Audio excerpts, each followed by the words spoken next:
ওনারা জানেন, সবাই জানেন, তারেক রহমান সাহেব ঘোষণা দিয়েছে উনি দেশে আসতে পারতেছেন না।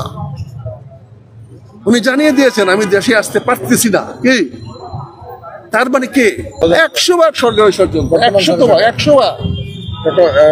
না হলে উনি আসতে পারবেন, তাৎক্ষণিকভাবে ফোন করবে আসতে পারবেন না কেন বলেন? আমি কি এয়ারফোর্স জেট পাঠিয়ে দিব? আপনার নিরাপত্তা কি সমস্যা বলেন? আমি এয়ারফোর্স জেট পাঠিয়ে দিচ্ছি, আমার তো এয়ারফোর্স জেট আছে নাকি? সেটা নাই। তাহলে সরকার ছাড়া কে দায়ী বলেন? উনি বলেছেন আমি নিরাপত্তার কারণে আসতে পারি নাই। সরকার তার নিরাপত্তা নিশ্চিত করবে, দরকার বলে বাংলাদেশ বিমানের স্পেশাল বোয়িং পাঠিয়ে দিবে, তাকে সেই নিরাপত্তার ডাইরেক্ট নিয়ে আসবে। আরো নিরাপদ করতে হলে উনি একজনই তো আসবেন, 10 জন তো লাটভর নিয়ে তো আসবেন না, লন্ডন নিয়ে তো আসবেন না।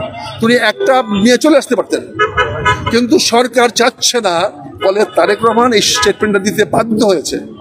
উনি ভদ্রলোক হিসাবে উনি যেহেতু বলেছে সরকারকে সহযোগিতা করবে, সেই জন্য উনি ভাসুরের নামটা বলেন নাই। কি উনি তো পরিষ্কার বলছেন আমি একক সিদ্ধান্ত নিতে পারতেছি না। তাহলে আরেকজন কে? নিশ্চয় অন্য কোনো রাষ্ট্র নয়, কোনো অবস্থাতে অন্য কোনো রাষ্ট্র নয়। উনি অন্য কোনো রাষ্ট্রকে মিনও করেন নাই। তাহলে উনি একক সিদ্ধান্ত নিতে পারছেন না, তাহলে আমার সরকার তো বলবে আপনাকে।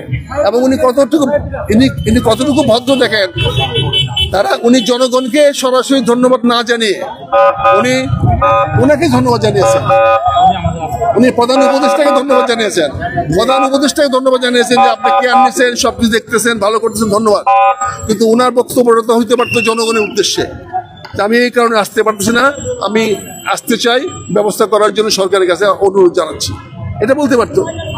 কাজে এখান থেকে বোঝা যায় ষড়যন্ত্রটা কতটা গভীরে, এবং তারই ফসল আজকে আমার দেশমাতা খালেদা জিয়া মৃত্যুর প্রহর গুনছে।